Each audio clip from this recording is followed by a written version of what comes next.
Sábado, 30 de agosto de 2002. Mi padre salía de un almuerzo con mi madre y con 4 de sus amigos. De pronto se enfrentaron con 6 policías armados con metralletas que le apuntaban. No dijeron nada. Se limitaron a llevarse a mi padre en una van y desapareció. Ni mi madre ni sus amigos sabían a dónde lo llevaron. Esa tarde le golpearon, lo torturaron y lo encerraron en una jaula para perros en el antiguo aeropuerto de Quito. En la madrugada se subieron a un avión, él golpeado, maltratado, y se lo llevaron a los Estados Unidos. La vida de mi padre cambió dramáticamente desde ese momento. Estaba jubilado ya antes 2 años, regresó a su país natal para descansar y disfrutar de su familia y sus amigos. Pero desde ese momento ya había perdido su libertad. Durante algunas semanas lo mantuvieron incomunicado, violando su derecho al debido proceso. Su nueva realidad era el estar solo, sentirse amenazado, atacado y torturado. Lo acusaron de haber asesinado a 4 personas. Aquel había sido el crimen más espantoso de la historia de un condado de Polk en el estado de la Florida. Polk era un condado que todavía existe un marcado racismo y mi padre es latino. La nueva realidad de mi padre era esa: la prisión, los abusos y un juicio en el que se lo acusaría sin pruebas de ese crimen. Durante 238 días fue recluido en una celda de castigo, en total soledad, sin ropa, sin cobija, sin jabón o acceso a sus cosas de higiene, las paredes cubiertas en excremento humano, aire acondicionado permanente y a tope, luces de estadio 24 horas del día para que no pudiera dormir. Intentaron doblegarlo, enfermarlo y enloquecerlo, pero él se mantuvo entero y sobrevivió. 4 años después, sin evidencias en su contra, lo condenaron a la pena de muerte. Lunes, 1 de septiembre del 2002, una llamada de teléfono cambió mi vida de forma radical. Era mi madre, que envuelta en un llanto incontenible me dijo que mi padre había desaparecido. Empecé a buscar a abogados expertos en pena capital. Para cubrir los gastos de estos abogados, tuvimos que vender todo lo que tenía nuestra familia. En ese momento yo era padre de 2 niños, 7 y 3 años. Estaba divorciándome, era dueño de mi propia compañía de ingeniería y ahora me encontraba armando un equipo de defensa, autoeducándome sobre el sistema judicial estadounidense y tratando de comprender cómo realmente funcionaba la justicia en la Florida. ¿Qué descubrí sobre el sistema judicial de la Florida? Descubrí, aunque la estructura del sistema era teóricamente buena, las personas dentro del sistema, los fiscales y los jueces que eran elegidos por voto popular, estaban manipulando el sistema por el bien de sus carreras. Que estos fiscales y estos jueces se destacaban por el porcentaje de sanciones y era como un premio lograr sentenciar a alguien a la pena de muerte. Otra cosa que descubrí es que una persona sin plata no tenía el derecho de la garantía de justicia o el debido proceso. La Florida tenía la segunda población más alta de personas en el corredor de la muerte y al mismo tiempo eran primero en ser obligados en exonerar personas inocentes y por mala conducta. Una persona de color o latino, de ser culpado de un crimen capital, en comparación con un blanco, era 3.2 veces más probable que sea sancionado y además ser castigado el máximo que la ley dictaba.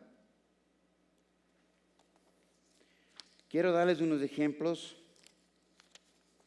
El primer ejemplo que quiero contarles son de los Williams.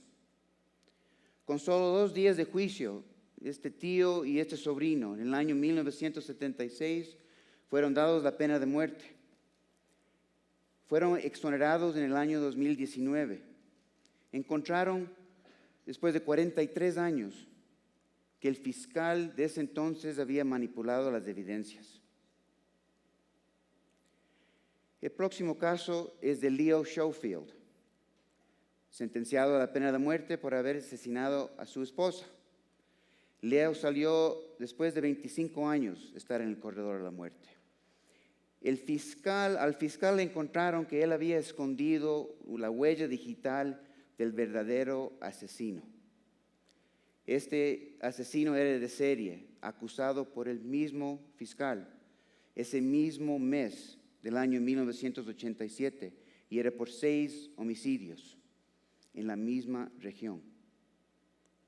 Este fiscal, aunque descubrieron esto de él, siguió trabajando sin problema, sin perjuicio, y terminó siendo el fiscal que estaba en el caso de mi padre.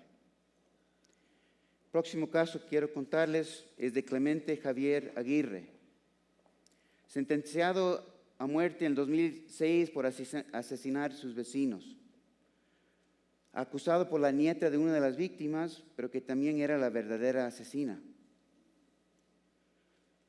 Pero el testimonio de esta chica no cuadraba con ninguna de las evidencias forensicas, pero igual al Aguirre, un hondureño indocumentado, no fue liberado hasta el año 2019.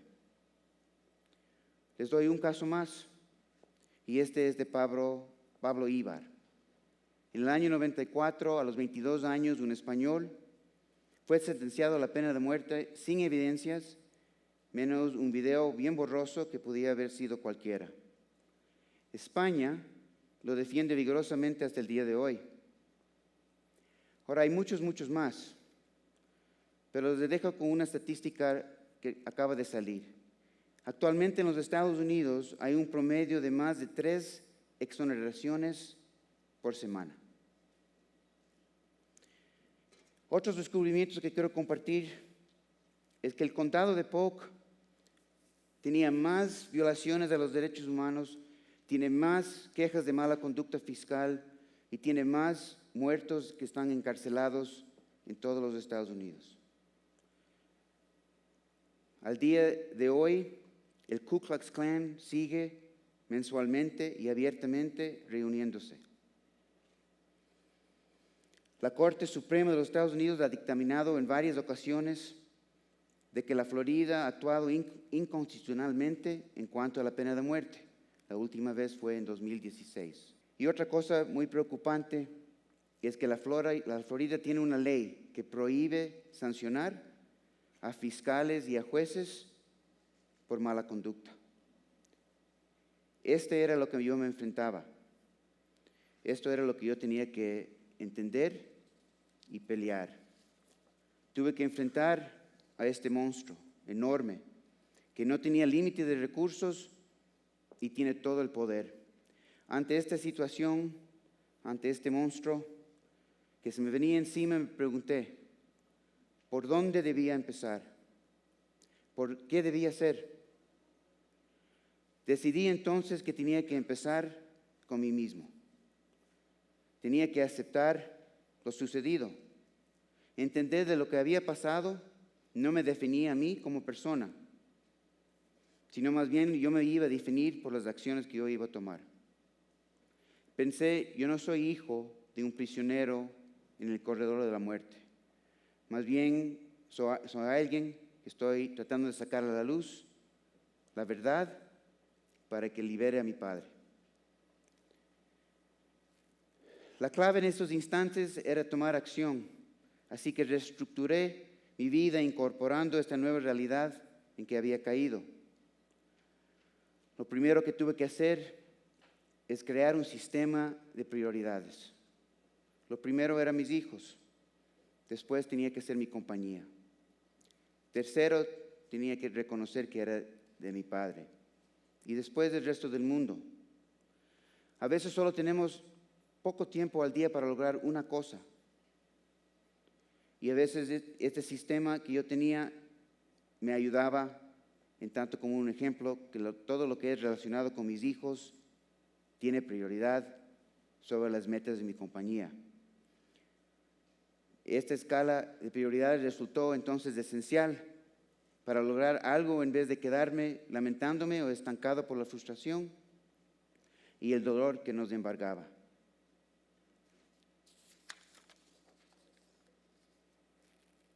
En estos momentos de la vida, más que otras circunstancias, yo llegué a evaluar y redefinir mis principios, mis creencias y mi relación con Dios. Es sumamente importante tomar tiempo todos los días para evaluar tu relación con ti mismo, con tu mundo y con tu espiritualidad. Una sorpresa que tuve personalmente fue cuando empecé a ayudar a otros. Aunque parece que comprometerte a ayudar a otros solo te quita tiempo que piensas que no lo tienes. Pero ayudar a otros fue una inversión que me entregó mucha riqueza y sabiduría sobre mí mismo y de lo que yo pensaba que había aprendido. Al final de esta examinación personal, entendí también que no podía autojuzgarme, que más bien, sin importar los logros y los fracasos de ayer, tienes que levantarte todas las mañanas, pies al suelo, mirar adelante y decirte, ¿qué puedo hacer hoy para acercarme a mis objetivos? Con esta fortaleza enfrenté al monstruo de un sistema judicial que todos piensan que es infalible, que es perfecto, pero está manchado por la corrupción, por el racismo y por los propios vicios del sistema. El fiscal que acusó a mi padre debía presentarse a elecciones en el año 2002. No era el favorito de esas elecciones, porque por 5 años no pudo encontrar el culpable del crimen más espantoso de esa área. Él necesitaba un culpable para seguir su carrera. Y mi padre, un latino que había sido socio de uno de los asesinados, era la posibilidad de ser reelegido. En efecto, él logró la elección, pero así funciona este sistema perverso.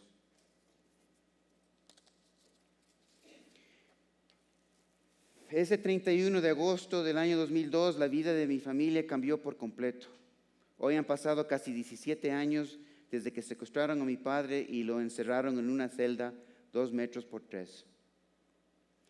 Él ahora tiene 81 años, está enfermo, ciego en un ojo, casi completamente sordo, pero es un hombre que no se deja doblegar por nada. Él aceptará el destino que le reserva su vida, ya sea la inyección letal o la libertad. De igual manera, Él está listo. Nosotros todavía creemos en la justicia. Todavía confiamos que Él saldrá libre, como salieron esas personas acusadas injustamente.